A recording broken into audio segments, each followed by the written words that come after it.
Fragmentos Trabalhistas 7. Olá! Como todos já sabem, começamos o ano com uma novidade: Fragmentos Trabalhistas. Passamos a ter periodicamente mini áudios, mini vídeos sobre temas variados para você ficar bem atualizado.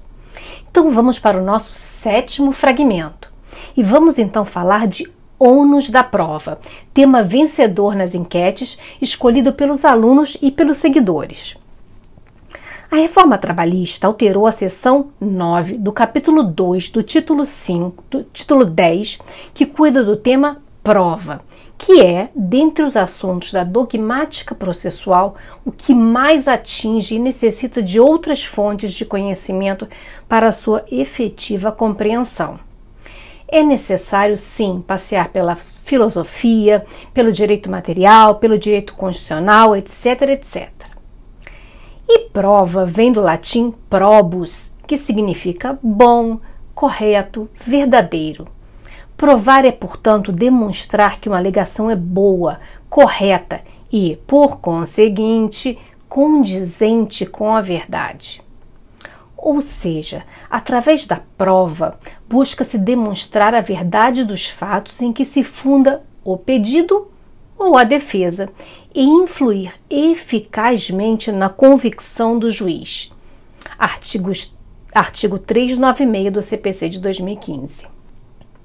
Assim sendo, as partes têm, pois, o dever, o ônus de trazer suas alegações ou afirmações sobre os fatos, pois será de acordo com essas afirmações ou ausência delas que o juiz extrairá o objeto da prova, ou seja, o que realmente deve ser provado no processo.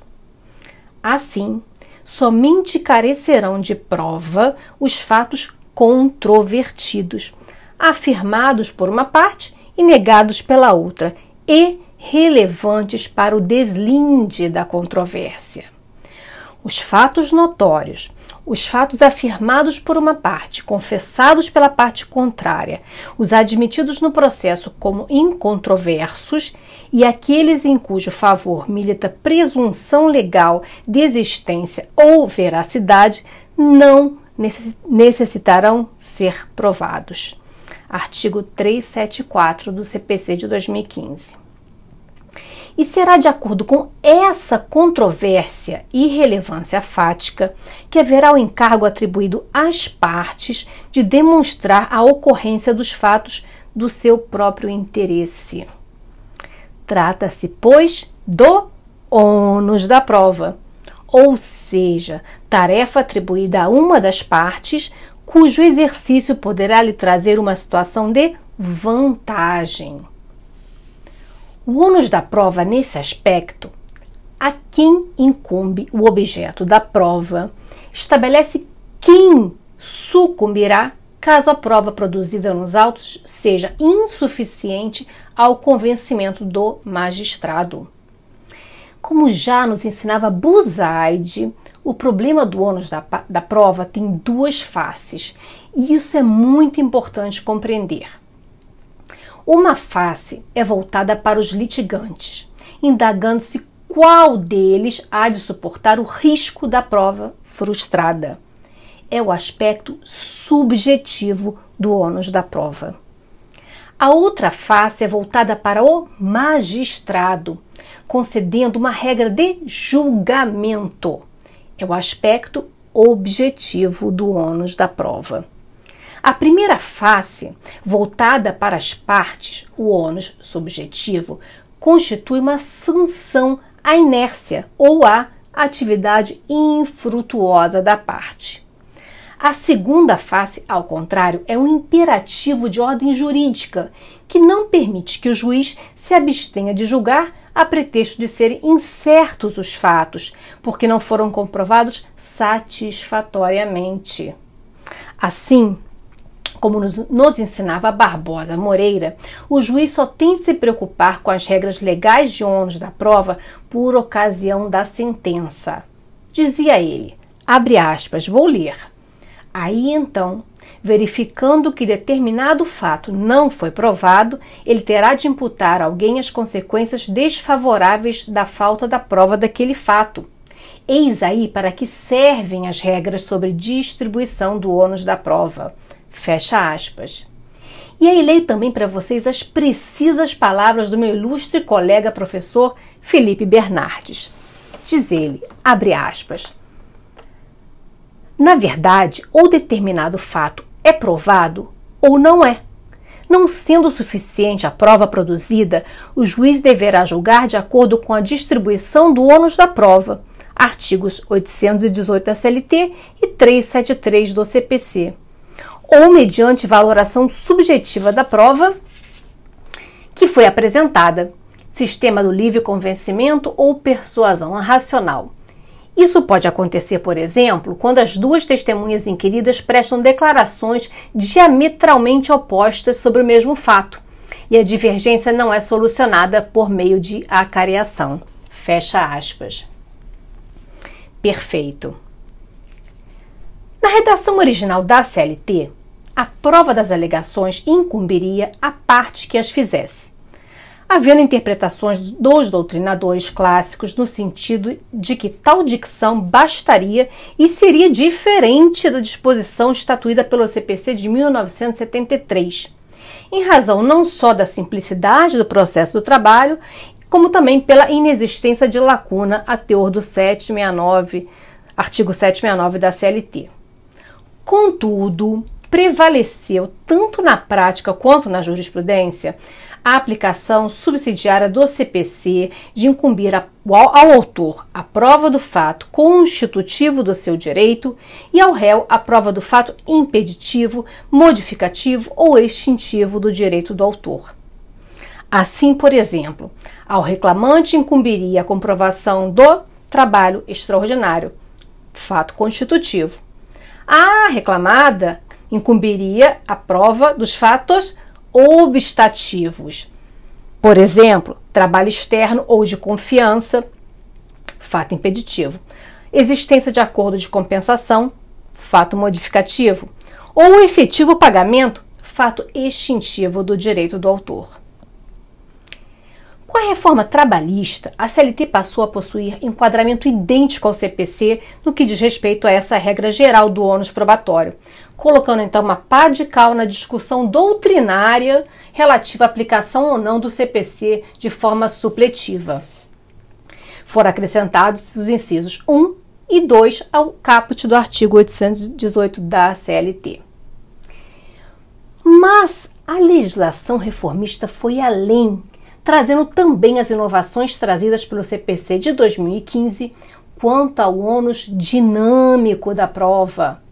Entendimento que já era preconizado pelo TST na IN 39 de 2016. É a dinamização, ônus dinâmico da prova. Trata-se de redistribuição do encargo probandi, aquele em que estiver em melhores condições de produzir as provas. Em outras palavras, a determinação da produção da prova deve ser compreendida atendendo-se às melhores circunstâncias da parte que estiver em melhor condição de produzir a prova em juízo. Tem-se aqui nada mais, nada menos do que a adoção do princípio da melhor aptidão probatória tão decantado por Porras Lopes no processo do trabalho. Dizia ele, debe probar el que está en aptitud de hacerlo, independientemente de que será el actor ou el demandado. Mas cuidado, muito cuidado, não se está aqui a falar em inversão do ônus. O que se tem é a determinação da produção da prova pelo litigante mais capacitado. Uma coisa é o uso da inversão do ônus da prova pelo juiz, a qual deve ocorrer quando este estiver proferindo o seu julgamento. Outra, bem diversa, é o momento no qual se deve cientificar as partes de que devem produzir sua prova. Tecnicamente, inversão do ônus da prova e distribuição dinâmica são institutos que não podem ser confundidos. possuem o mesmo objetivo, produção da prova pela parte que tenha melhores condições, mas com características distintas.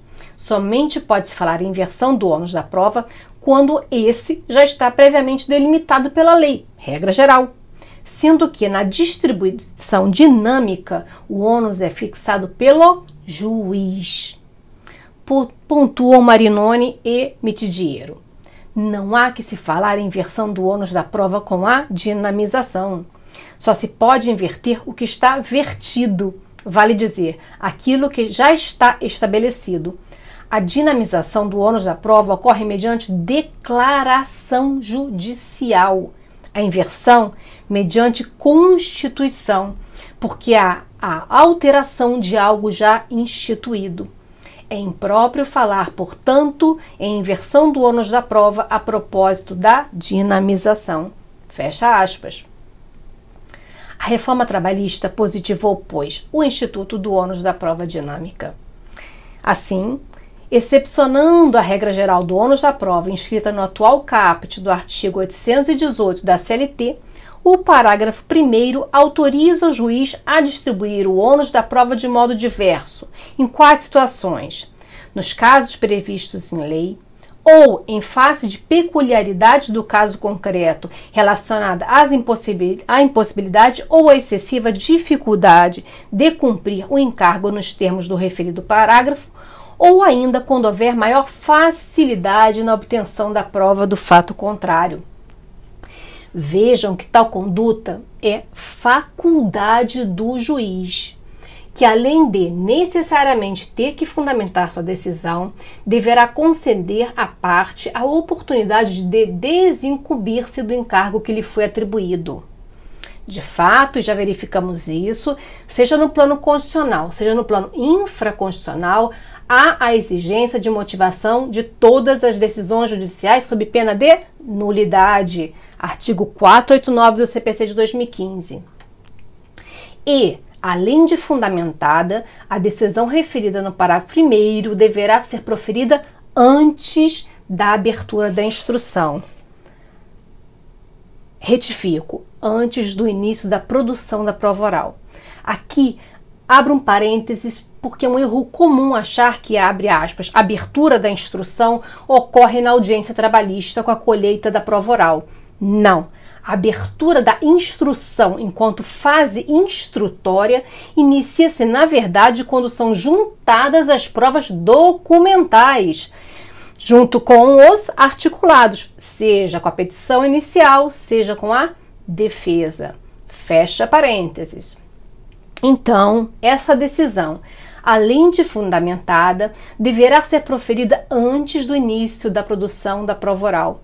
E, a requerimento da parte, poderá implicar o adiamento da audiência para possibilitar que sejam provados os fatos por qualquer meio em direito admitido. Deverá, assim, ser adiada a sessão, a audiência, para que a parte imputada possa conduzir testemunhas ou produzir novos documentos ou até requerer a produção de uma prova técnica, uma prova pericial. Concluímos, assim, que o legislador reformista nada mais fez que positivar com acerto o dever do juiz de propiciar a oportunidade da parte desincumbir-se do novo encargo que lhe foi imputado. Isso por quê? Porque o legislador reformista teve que positivar essa questão? Porque até então, na prática trabalhista, essa redistribuição ocorria equivocadamente como regra de julgamento e não como regra de imputação do ônus subjetivo dinâmico. O juiz não decidia previamente pela redistribuição do ônus da prova, tampouco fundamentava. E aí, então, por ocasião da prolação da sentença, violando o princípio da vedação das decisões surpresas, imputava o encargo probatório, julgando em desfavor da parte e sem oportunidade dessa parte se desincumbir do encargo probatório. Gostou? Quer saber mais sobre provas? Diga sim nos comentários que daremos sequência. E até o próximo Fragmento Trabalhista.